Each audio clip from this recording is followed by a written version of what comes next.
Bossman Show, joined by Central Arkansas Bears head coach Anthony Boone here on the Bossman Show. Coach Boone, how things going on with you guys in Arkansas, man? All things are good. Things are good. You know, it's been crazy here, just like it has been everywhere with everything that's going on with the virus outbreak. But we're making do as best we can, and things are going well. Yeah, Coach, let's go a little bit deeper in that. How has it been for us having to have Zoom meetings and FaceTime calls and not be able to touch your players and get your hands on them and kind of see them and face to face? So how has that been the last three months, head on 4 months of having to kind of just be remote and do things via Zoom and FaceTime? It has been very different. It's a little bit frustrating, especially at first, since I just recently got the job back in the spring, and the first thing that happens is everybody has to go home because of the virus, and not getting to do some things with the guys to establish how we want the program to go has been a little frustrating. But at the same time, college is a time for our young men to start stepping up and taking more responsibility and learning to grow, mature, and this is what we've been preaching to them since they've had to go home because of the pandemic, and they've handled it well so far. They've done well in the classroom. Our strength coach has done a good job with providing things they can do when they don't have access to weight rooms and things. And they've asked us for guidance on what they can do with basketball when they have limited resources, and they've done a good job of handling all that. It's frustrating having to only Zoom with them and not see them in person and not get to do workouts with them. But we make the most of it, and our guys are handling it well. And, Coach, what did it mean to you for the administration of the school to remove the interim tag off your title and make you the full-time head coach? I know that's always a rough thing when you're the interim guy, trying to prove yourself, and then finally they said, hey, Coach Boone, you're our guy going forward. So how did that make you feel when the administration said, hey, you're the man we want to lead this program going forward? Well, first off, I was very relieved. It was a difficult situation to be in. And talking to other coaches who've been in that situation, they've all said that it's extremely difficult. But I've got a great group of guys, and my AD, Dr. Teague, was incredible, and all of his staff. They were incredible in providing support during that time, during the interim part of the season. And I was excited. Our staff. My coaching staff has a great vision. Dr. Teague and his staff has great vision for how college athletics is supposed to go.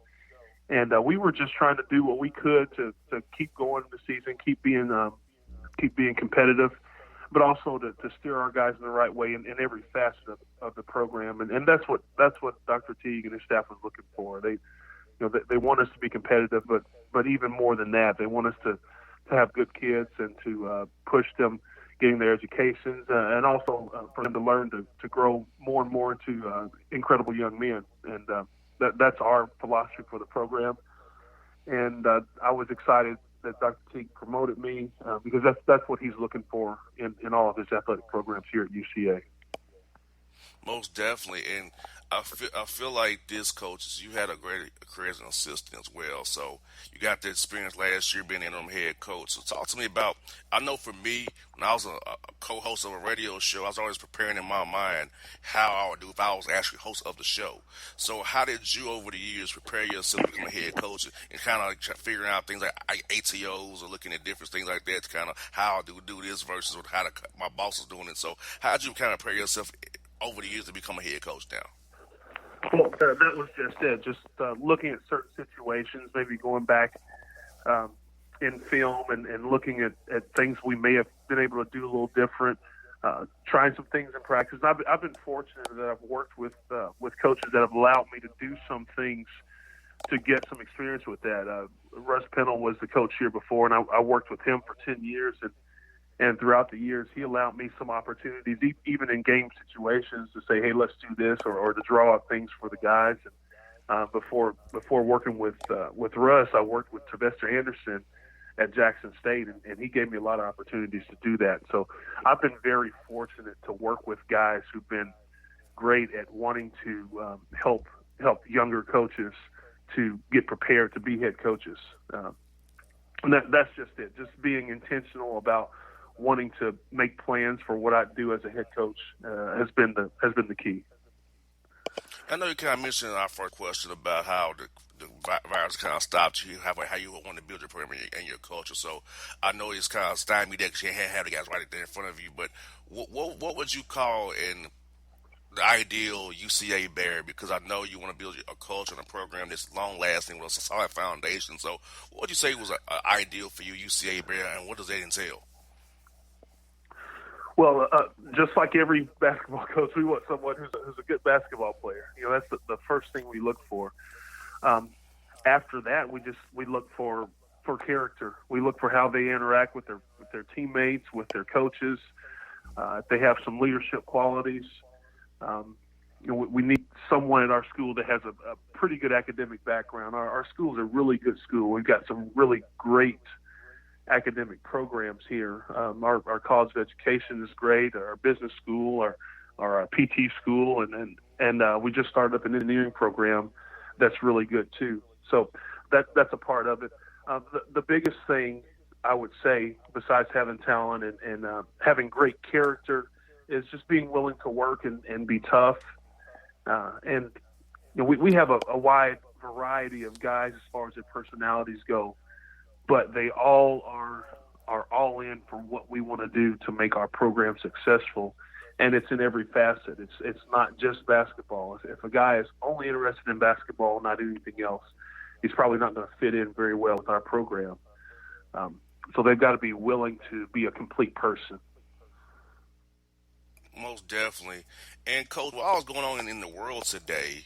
How have you addressed that with your team? Because I know this is like a pivotal moment in our time where things that you and I deal with every day are kind of being put on the forefront, right? And it's in the Yes. mainstream media now. So how have you addressed that with your team, and how are they going to go for kind of get those young men to understand, really how things are and how we can be effective change, how we can help make a change going forward from 2020 and beyond? Well, with everything that's going on in our country and actually, I guess, around the world too, we've addressed that with our guys. We've talked to them. The first thing I did was I told our guys, I said, if there are things that are going on our campus, which we have a great, Conway, Arkansas is a great town. UCA has a great campus, and there are a lot of really, really good people here.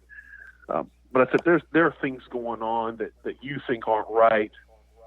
Please don't have any fear in approaching me and saying, "Hey, coach, this is going on.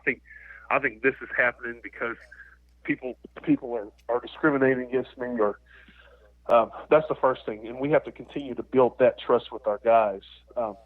Now, like I said, UCA is a great place, so there aren't very many issues with that, but there are some, just like there are everywhere.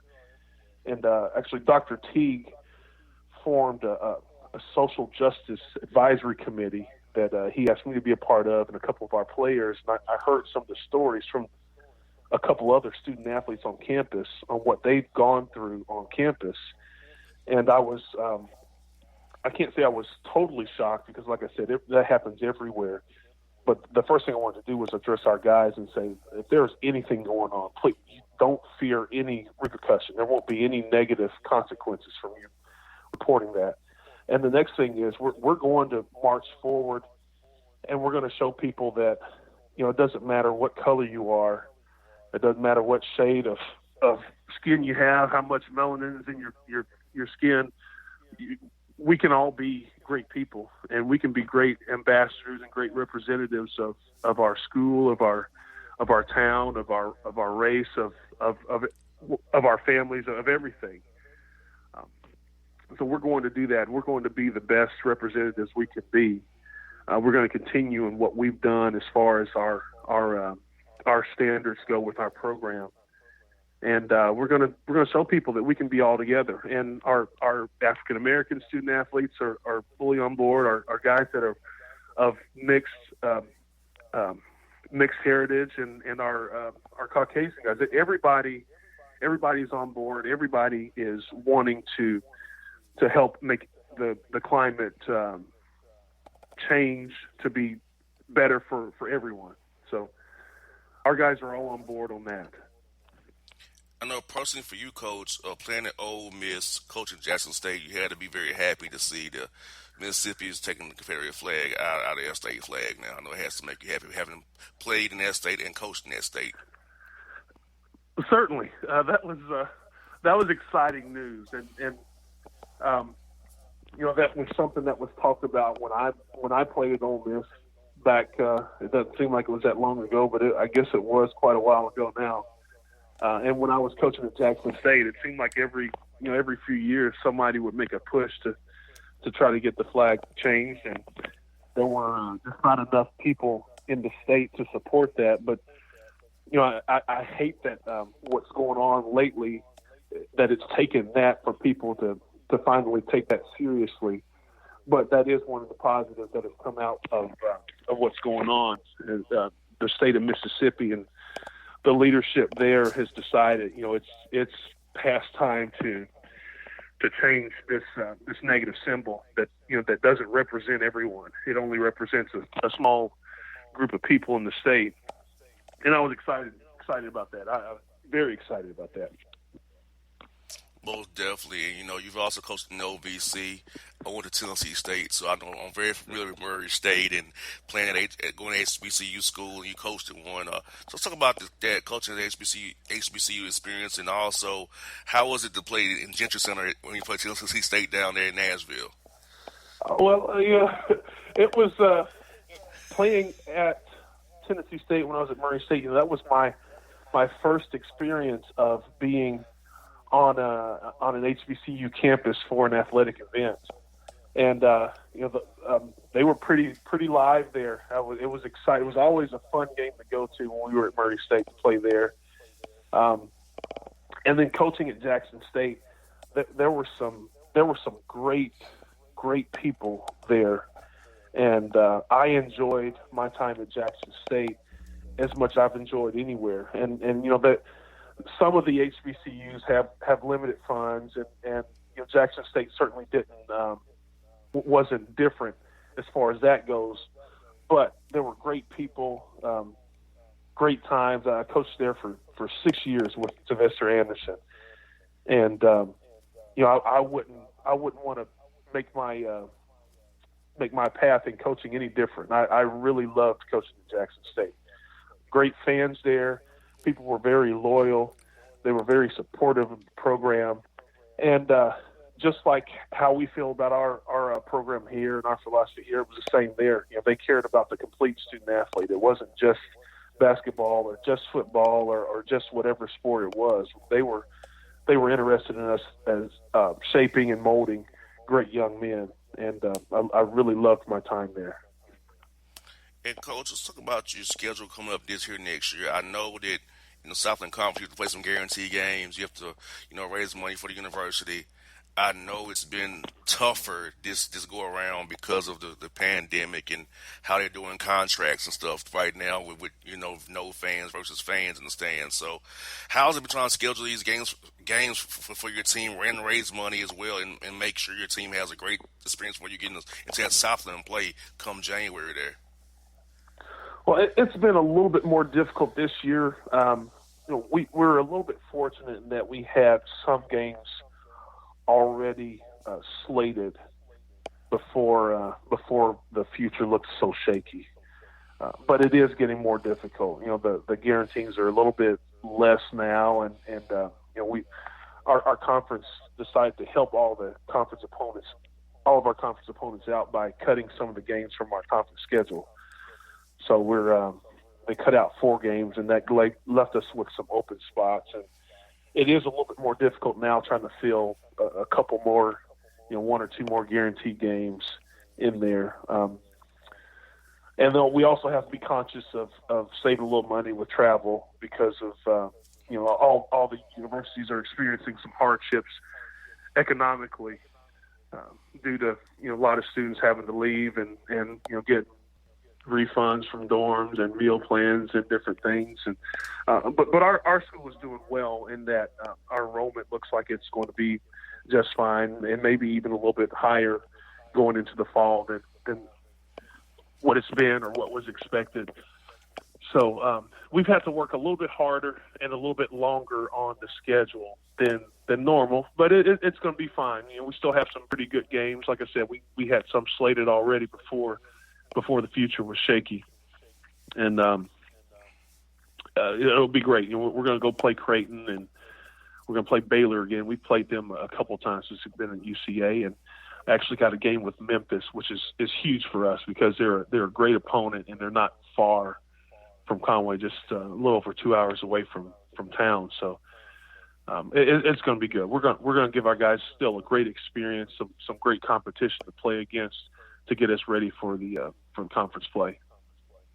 And that's one I got for you, coach. It's kind of talk about the Southland as a league. I've had a lot of coaches from the league on the show, like Coach Schroyer and Coach Keller and those guys, and also Coach Les down there as well, and Coach Smith and all those guys in the league, man, and Abilene Christian as well. So just talk about the league as a whole and how deep the talent base is league, and how the great coaching in the Southland Conference is. A lot of people don't realize about the conference, how good the quality of ball is down there.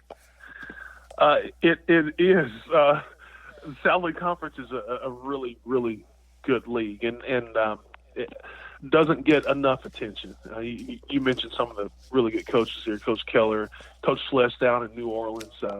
Those guys are incredible. Sam Houston's been good year in, year out, and Coach Wilson over at Corpus Christi is an outstanding coach. We've got a great collection of coaches in this conference. And a great collection of talent. There are guys that we played against. Schroyer had Kennedy at McNeese, who was as good as anybody. I think some of the players we're looking at recruiting now that are probably going high major. That they look a lot like a lot of the players we play against in the Southland Conference. So it's a really good, really competitive league, and every year, a couple teams from the Southland Conference end up upsetting Power 5 teams because it's a great league, and we've got some great coaches. Abilene Christian has been phenomenal, and Joe down there does a great job, and his players work hard. He's got great talent. There's really not an easy opponent in our conference. Even the teams that haven't finished all that great have been competitive year in and year out. So it's a very difficult league, and one I would encourage a lot of high schoolers to really look at.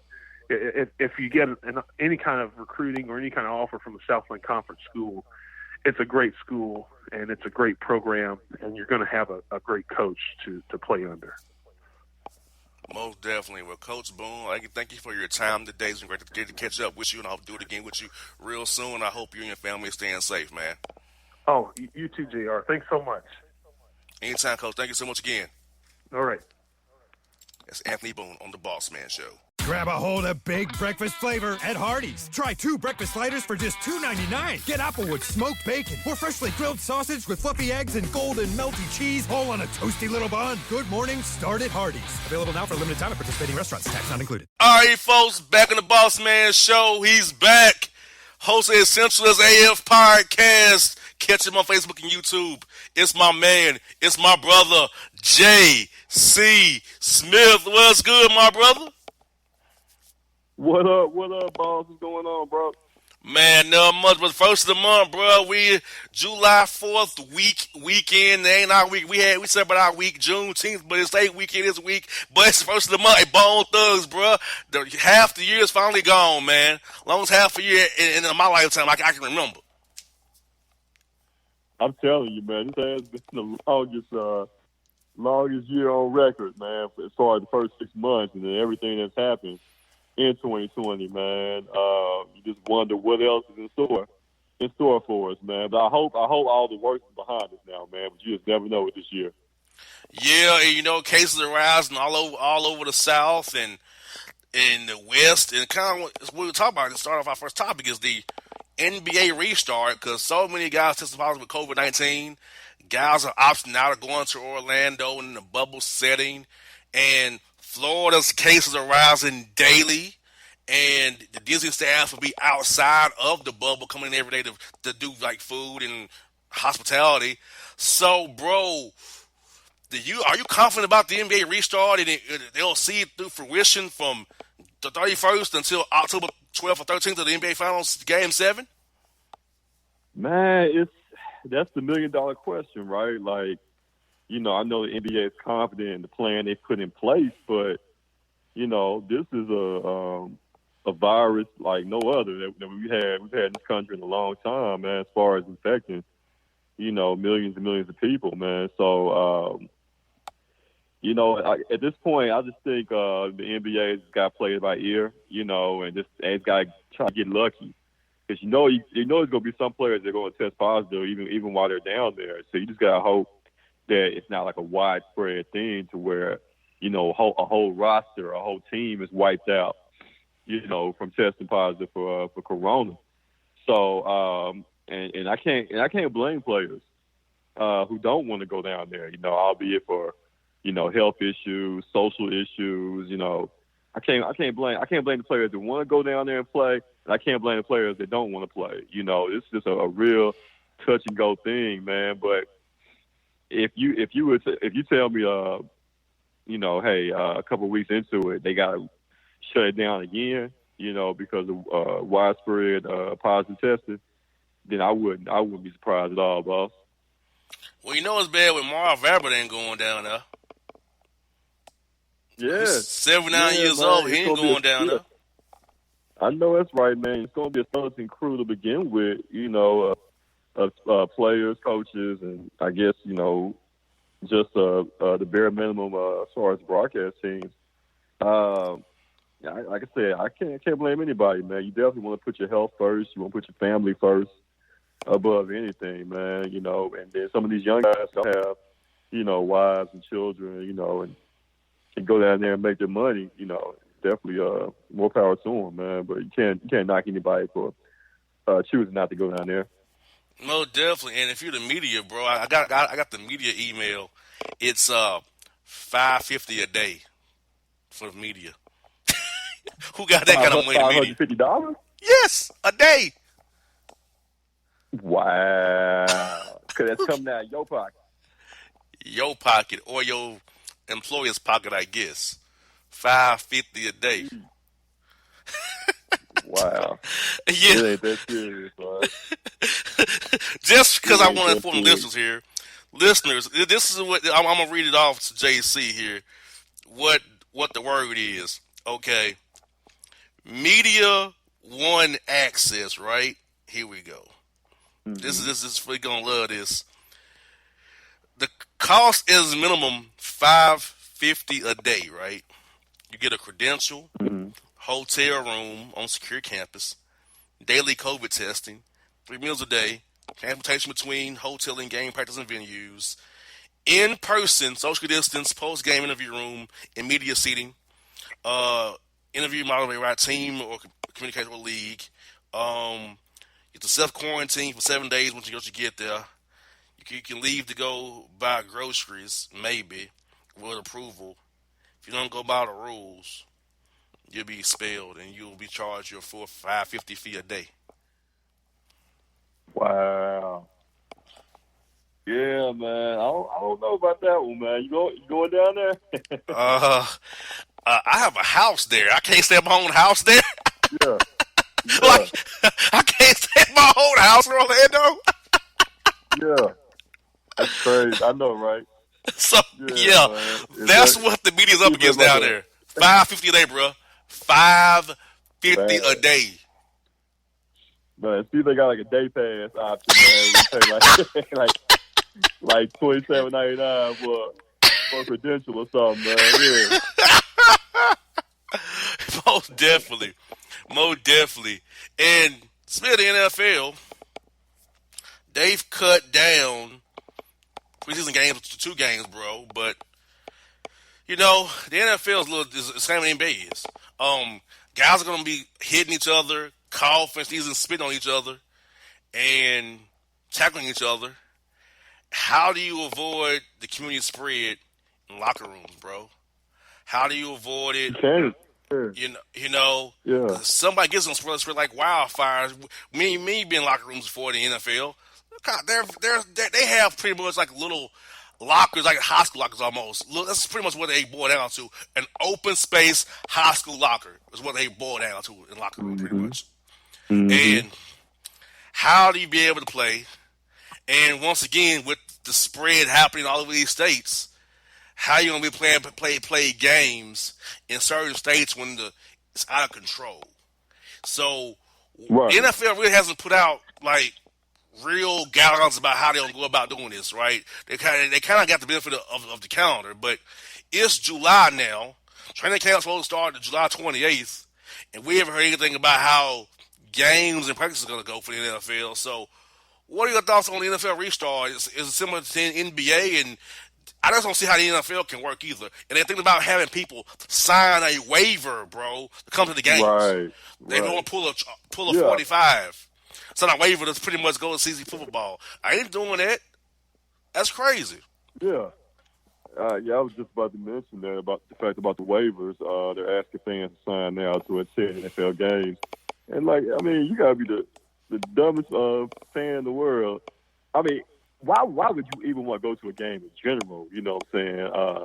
Coronavirus or not, with these ticket prices and really the inconvenience of trying to go to an NFL game when you can just watch it at home in front of your big screen for free. But that's another story. But as far as that goes, man, like, you go put your life, your life in jeopardy and danger just to see, just to see your favorite player, see your favorite team. Like I said, I don't understand it, man. And but there's gonna be some fools that will sign that waiver and give over their rights to their favorite team, just to go watch them play, man. It's America. It's a bunch of stupid people here. But I will not be. I'm dumb in some areas. I will not be dumb in that area. So, the NFL, they could miss me with that, man. I wish I would sign a waiver to go watch Dak play, man. Come on now. I'm pretty sure a person I will not mention who hustles Cowboy fans is hurting right now. Oh, shots fired! You know what? I should have thought about that also, man. Like, I know somebody whose life is the Dallas Cowboys and hustling off the name Dallas Cowboys is probably like, oh, sounds on a waiver to go get one of my packages.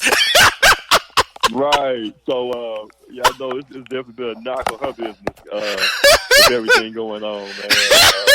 She's not making that. She's not making the dough like she normally would be right now. I'm just saying, bro. I'm just saying. I know I'm dirty for that, but I don't care. That's who I am. And speaking of your boy Dak, he signed his franchise tender, so he's guaranteed supposedly $31.4 million if they play this year, and next year maybe some bet on himself again next year. So this is my question, bro. And what does the Joneses offer him to get him to trade in his second year of the franchise tag to get him to sign a long-term deal? Because obviously Dak's playing hardball. He's playing the Kirk Cousins game with them right now. And he signed a tender. They can't take it away from him now before July 15th. So now, what's Jerry and Steven's next move? Now, he's playing hardball with them guys. He ain't doing the Tyron Smith, Dez Bryant, Jason Witten, Tony Romo, the team-friendly deals that they love to sign people to. Sean Lee as well. So what are they going to do to Dak's not going for their game? Yeah, I think we are looking at Kirk Cousins 2.0 here. This situation with Dak, unless there's a last minute long term deal signing before the deadline there for the 15th, I think Dak's gonna play out the year, on the franchise tender, and then we're gonna be right in the same situation again next year. And it's gonna be in Dak's it's gonna be to his advantage if he does do another franchise deal, because he can hit the open market. After that second franchise year deal and franchise tag deal, and he can command wherever he wants after that, man. So Dak is in the driver's seat. Dak has all the leverage to me in this situation, man. Because if you're the Cowboys and let's say Dak performs like he did last year, putting up big time numbers, and it results in actual wins and playoff appearances, in this year and the following year to come, like everybody was trying to say, they want to avoid paying them the 35. Now you got to think about you got to pay them 40 million because once Patrick Mahomes deal get done, we're probably within the next year, and if Dak is still on the franchise tag, man, he's going to want Patrick Mahomes money. Fair or not fair, he's not the same caliber quarterback, but because Mahomes is going to set the market, because Deshaun Watson, is going to set the market, because Lamar Jackson is going to set the market. So you're going to be looking at paying Dak if you're going to keep him as a Cowboy on a long-term deal. You're going to be looking at paying him about maybe $38-40 million a year, man. It's all because the market is going to dictate that once Mahomes and those other guys, raise the bar and set the new market price for quarterbacks.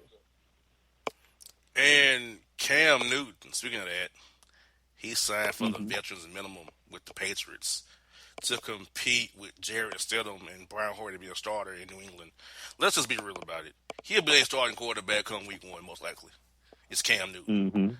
How do you see the marriage of Cam Newton and Bill Belichick? And do you think the Jaguars would be angry that they chose Gardner Minshew over Cam Newton? But will he even go there? But I guess playing for Bill Belichick appealed to him because maybe rehabilitate himself for 1 year, right?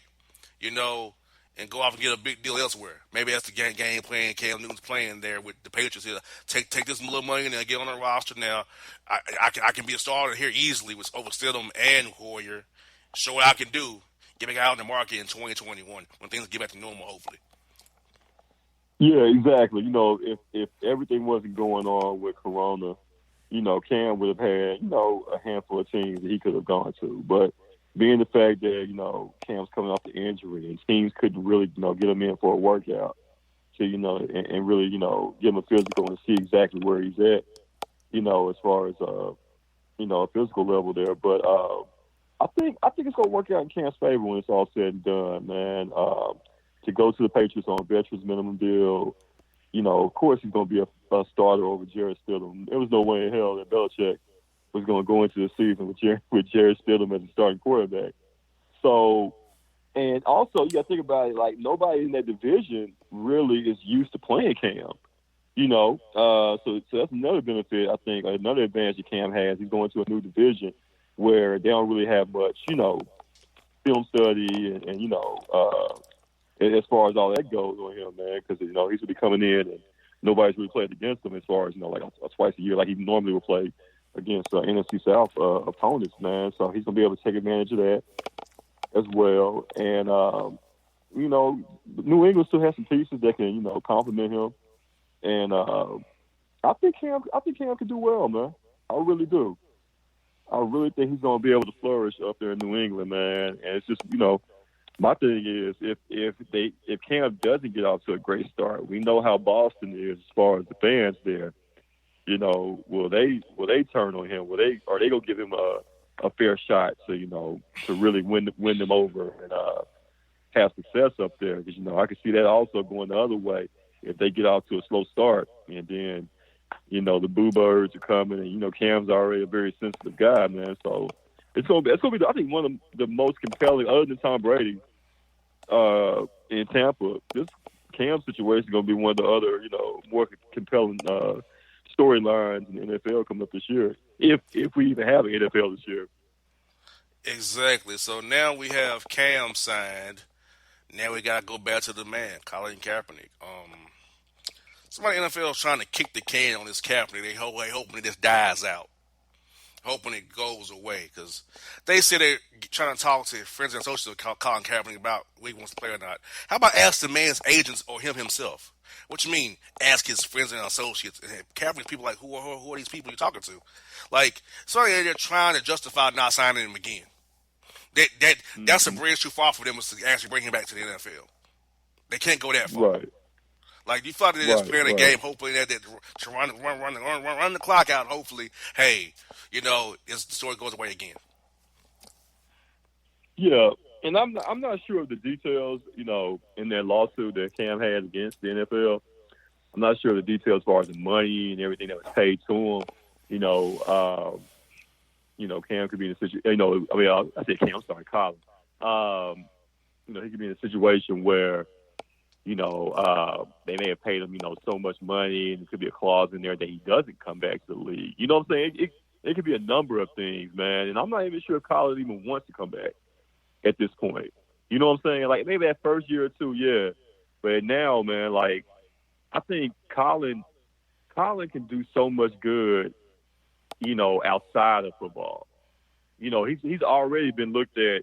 He's already being looked at as a hero. As a Muhammad Ali type figure. Because at first, everybody was, it was kind of split on Colin. But now, he was on the right side of history. We knew he was on the right side of history all along. But the masses now are seeing that he's on the right side of history. He was right, they were wrong, and I think he could do so much, so much good outside of football where he doesn't have to play. His impact has already been felt, and it's going to be felt for generations to come. And he's going to be an example of a guy that sacrificed everything for the greater good, for the greater cause, man. So, would I like to see him play in the NFL again? Yeah, sure, but if he doesn't play in the league again, man, like I said, I think his impact has already been made, man, and he's going to have even greater things to accomplish to do outside football in the years to come. And a story close right there down there in Memphis. Mississippi is bordered by Memphis, South Haven, right down the road from you, and Hernando, and all those different counties down there, right there by the city of Memphis. The Mississippi State flag was removed after Colin Hill, Mississippi State, said, "I'm not going to be playing on this flag anymore." And then other players say they're going to transfer from Ole Miss, and then all the coaches converged on Jackson and the state capital in Mississippi and got that done. And now the flag is yesterday. The governor signed the flag will come down from Mississippi. So, what are your thoughts on Mississippi finally letting go the Confederate flag out of their state flag, and how the power that young black athletes had in that state to say, "I ain't playing no more. I'm transferring out of the state," got them to move. See, players have power. They use the power they have. Absolutely, man. Funny how fast that happened. This is something that has been debated and talked about for years and years. As far as the state legislature in Mississippi, and they even voted on it about 20 years ago. In regards to should they take the flag down or remodel the flag. So that's how fast change can come. That's how much power that we have. As far as the people, as far as the young athletes that go to these schools, they can demand change, and these schools have no other choice but to oblige to whatever the requests are, because we make up a majority, great majority of the team anyway. There is no team, without us, basically. So, kudos to Colin Hill. I think another guy's going to go down. Maybe not, in the grand scheme of things, as far as the national appeal, like Colin Kaepernick, but, he's, going to be looked at as like a Colin Kaepernick type figure in Mississippi, for years to come, and regardless of whatever, happens with his career going forward. But, yeah, man, like I said, it should have been done years ago. But I guess no time like the present, and just say, if you're a Mississippian, man, a good-hearted, good person that's from Mississippi, like, you should be ashamed anyway to be the only state in the United States, man, to have, a Confederate emblem at this point, on your flag. So, it's been a long time coming, man, but yeah, Mississippi, that should have happened ages ago. And last story you got, bro, is this: the Atlanta Hawks have made their deal with the Georgia Election Commission to make the arena the biggest voting site in Fulton County. They'll be turning the arena into a voting site, and now others like Milwaukee, Houston, and other teams are trying to look at getting their arenas to be voting sites as well. So what are your thoughts on the NBA teams taking the initiative to help voter suppression be stopped by making the arena a polling place on election days for The primaries come up in August and in November as well for the big election. Man, I'm with it, man. As long as social distancing guidelines are in place and everybody's being safe, I'm all for it, man. I know LeBron has started his big, voting initiative, man. So I'm here for it, man. Kudos to the NBA. It seems like the NBA is always, ahead of the curve, man, ahead of the game when it comes to these type of things, man. So I'm all for it. So, bro, before you go, man, tell people that you got coming up on the Essentials AF podcast this week, my brother. Oh man, coming up on the show this week, man. We're gonna still talk about everything going on in the world, man, from crazy ass Trump to Corona, everything, man. And then, Jada Pinkett Smith and August Alsina, they gave us an unexpected, juicy tidbit of storylines that we can play with on the show, man. We're gonna talk about that. Also, talk about Dr. Dre and his wife, man. He got split that bag with her with his divorce coming up. So we're gonna talk about that as well, man. Because I don't think she was with him shooting in the gym, or she may have been. I don't know. We're gonna talk about that, man. Coming up on the Central AF podcast show, man, this Sunday. No doubt with folks. That's my man, J.C. Smith, JC Sports Report. Bro, stay safe, man. I'll talk to you next week, my brother. I hope to see you soon, man. I know that the world's changing. Hope to see you soon. Hope I have a reason to come to Memphis sometime in the future, my brother. Hope I can come there sometime in the future. Man, I hear you, boss. Man, you stay safe too, bro. All right, bro. Hold it down, man. All right, now. Sally Beauty's new all-in-one hair color kits make it easy to color your hair at home. Get everything you need to color for beautifully radiant results. Loved by professionals, open to everyone. Sally Beauty. I was been on the Bossman show. Time for our visit for our man, J.C. Smith, host of the Essentialist AF podcast over there in Memphis, Tennessee. My man, J.C. What's up, bro? Boss, what's happening, my guy? What's going on with you? Man, not much, bro. Enjoying a nice day here, man. Enjoying life in the quarantine zone. Staying safe. I got the asthma thing, my brother. Yeah, man. It seems like COVID-19 gonna be a part of our lives for the time being, man. So yeah, definitely, man. Glad you're staying safe. Trying to do the same thing up here, man. They about to shut down the clubs and the bars again, man. Starting at midnight tonight, all the clubs will get shut down again. Yeah, bro. I know it's in Atlanta, man. Like, look, bro, we have a concert in Atlanta on the 14th with Pastor Troy, Lil Scrappy, Raheem the Dream, and Bo Hagen. I'm like, hold on.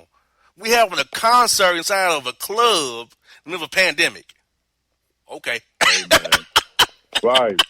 Right. They made sure to shut it down here, man. So, everybody in the Mid-South got to midnight tonight to get their drink on, man. Bro, before we get to the topics, this time we in Atlanta, they had at the compound, all right, they put a pool inside of the compound, had a indoor pool party. I'm like, that was a COVID petri dish right there, brother. Really? Indoor pool party at the compound on Saturday night. That's that foolishness right there, man.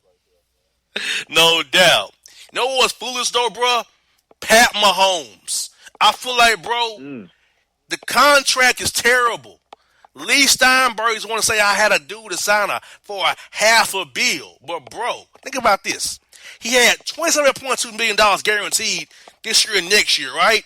Then you trade that in for a one-year guarantee of $36 million. Then you got 9 one-year options of $45 million when you're Patrick Mahomes. Whether the Chiefs control your destiny every March for $45 million or not. Now, mind you, he'll probably get most of that money. But come on, man. You where's your freedom at? Where's your job set the market at? Like, what was he doing?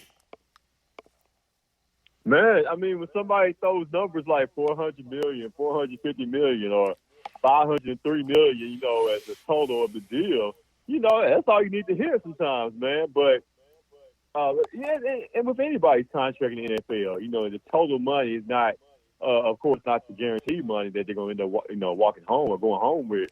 I mean, I don't think it's a terrible contract, because I mean, he is, he's the man. He's what, 25 years old, yeah, already a Super Bowl champion. His numbers through the first 3 years are, blowing everybody else away, in NFL history, man, at the quarterback position. And, I mean, he was going to command, top dollar anyway, so why not go ahead and get a deal like that done now? What's going to be interesting, though, boss, is how does his deal dictate what happens with Dak, what happens with Deshaun Watson in the future, man? I think it hurts and it helps Dak to the degree that it hurts maybe because as far as the years that they just signed Patrick to, sign that 10-year deal. Now the Cowboys, who like signing players to team-friendly 5-year deals that we all know, they can go to Dak and be like, look, hey, Patrick, the best quarterback in the league in the world, number one player in the league, just signed a 10-year deal, and you're haggling with us over a 5-year deal? You know what I'm saying? Like, I think that's going to hurt Dak in the long run. Dak is steadfast on wanting just a 4-year deal. Now, but Dak can also go back to them and be like, look, if Patrick is getting, $45 million, you know what I'm saying, once that contract takes effect, a year, Dak can say, hey, I know we were talking 35, but, can I get 40? You know what I'm saying? Mm-hmm. Can I get $40 million a year now?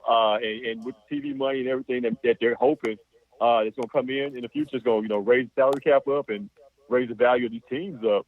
I think Dak is not crazy, if he goes back and say, okay, I'll do 5, but I want $40 million a year. And I think that's what's going to end up happening. Well, Deshaun Watson said he still wants a 3-year deal. He said he wants to get to the market again.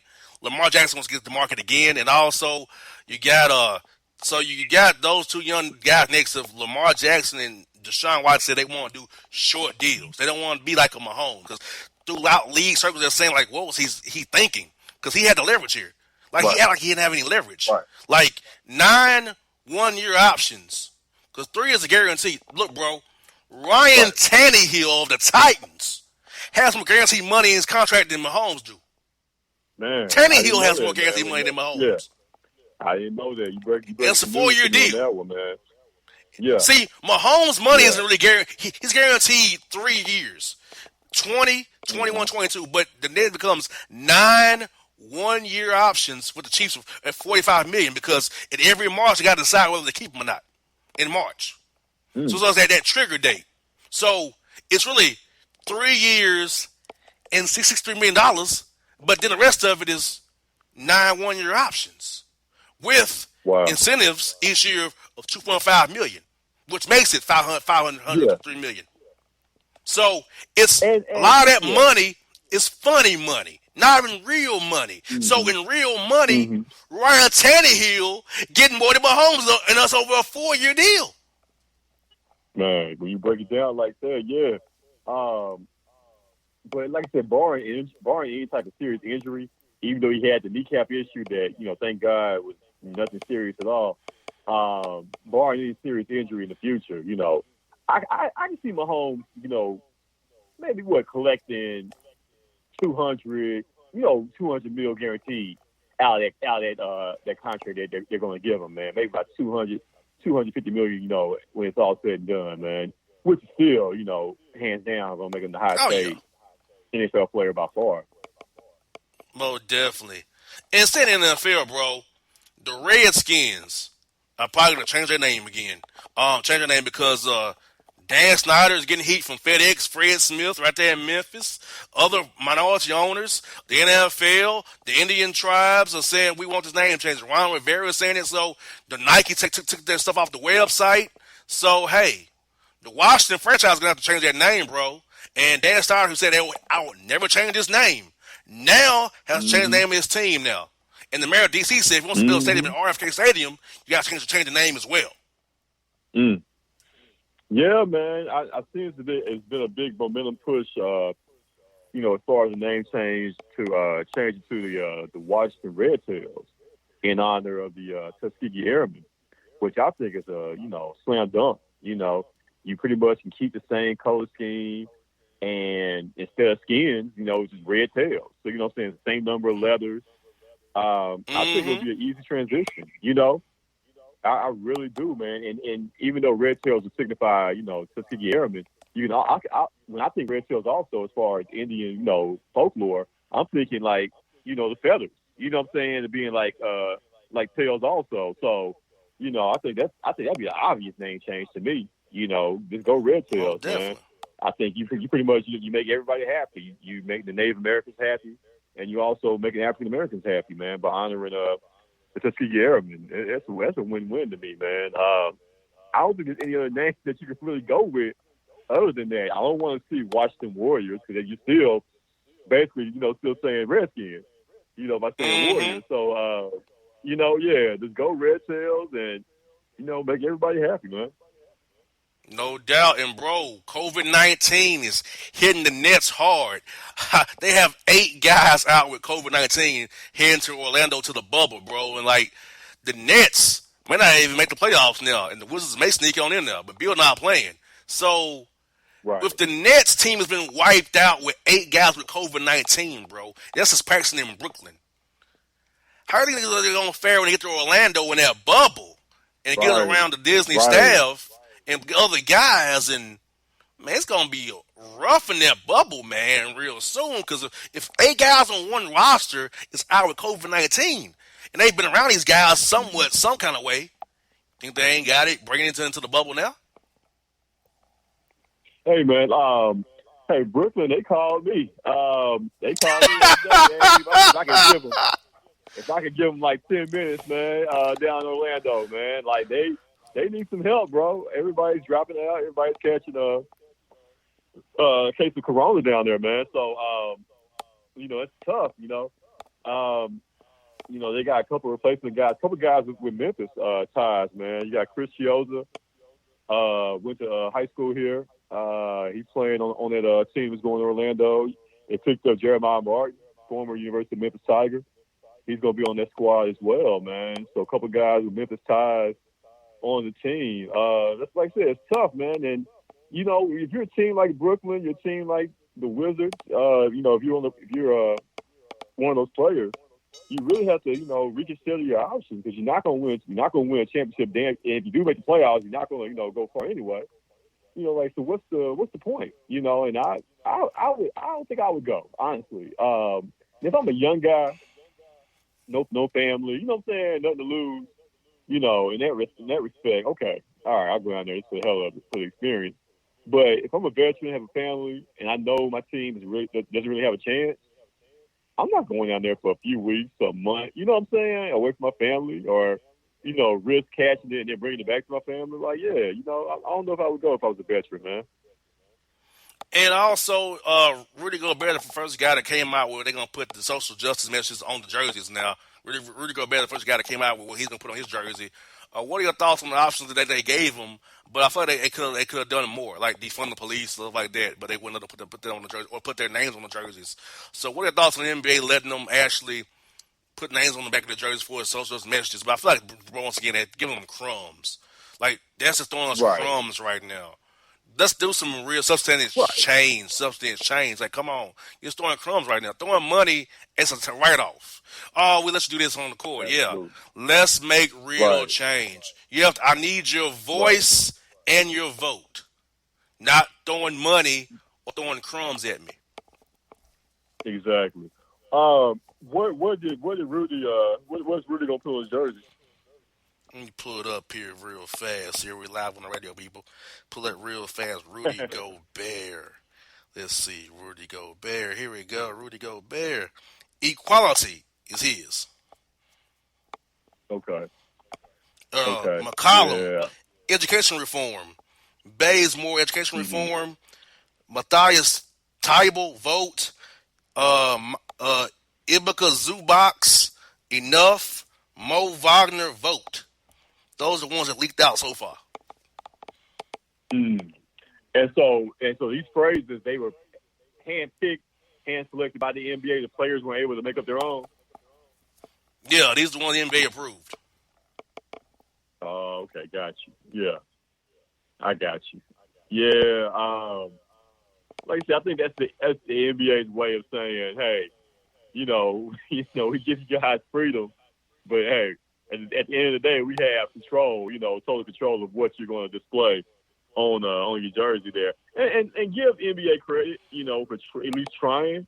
But like you said, yeah, there is a half-hearted effort, if you're not going to allow players to fully express themselves. Now, I can see, you don't want anything as far as cursing or, anything, that's not in good taste, but, at the same time, you need to allow the players to fully, have that freedom to express themselves without having some type of control or oversee of what is displayed there. But at the same time, I can see the NBA, you being a business, a company, a franchise, you don't want the players just to run wild as far as their message. But it is a tough line to toe, it really is, man. But, damn well the NFL would never go for that.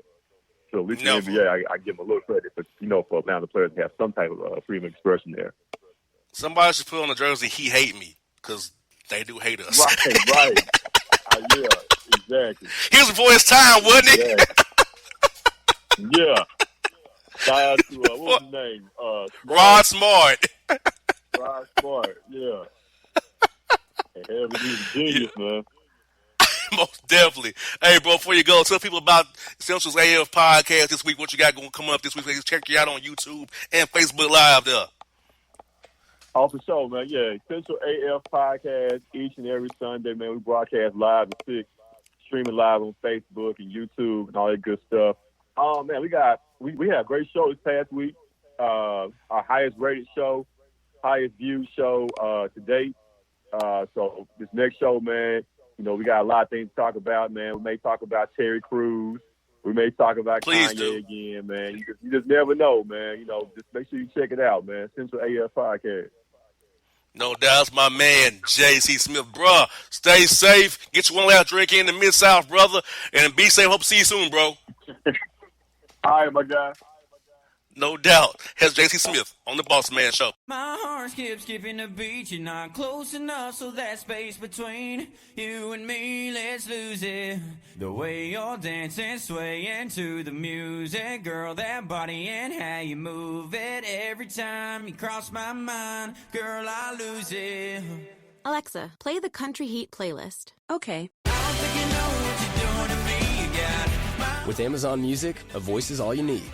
Get tens of millions of songs. Download the Amazon Music app today. It's maybe the night that my dreams might let me know. All the stars are closer. All the stars are closer. Tell me what you gonna do to me. Confrontation ain't nothing new to me. You could bring a bullet, bring a sword, bring a morgue, but you can't bring the truth to me. Alexa, play Kendrick Lamar and SZA. Okay. Maybe the night that my dreams might let me know. All the stars are closer. With Amazon Music, a voice is all you need. Get tens of millions of songs. Download the Amazon Music app today. till the tears run down from my eyes. Lord, somebody, ooh, somebody, can anybody find me? Somebody to love. Alexa, play hits from Queen. Okay. Somebody to love. With Amazon Music, a voice is all you need. Get tens of millions of songs. Download the Amazon Music app today.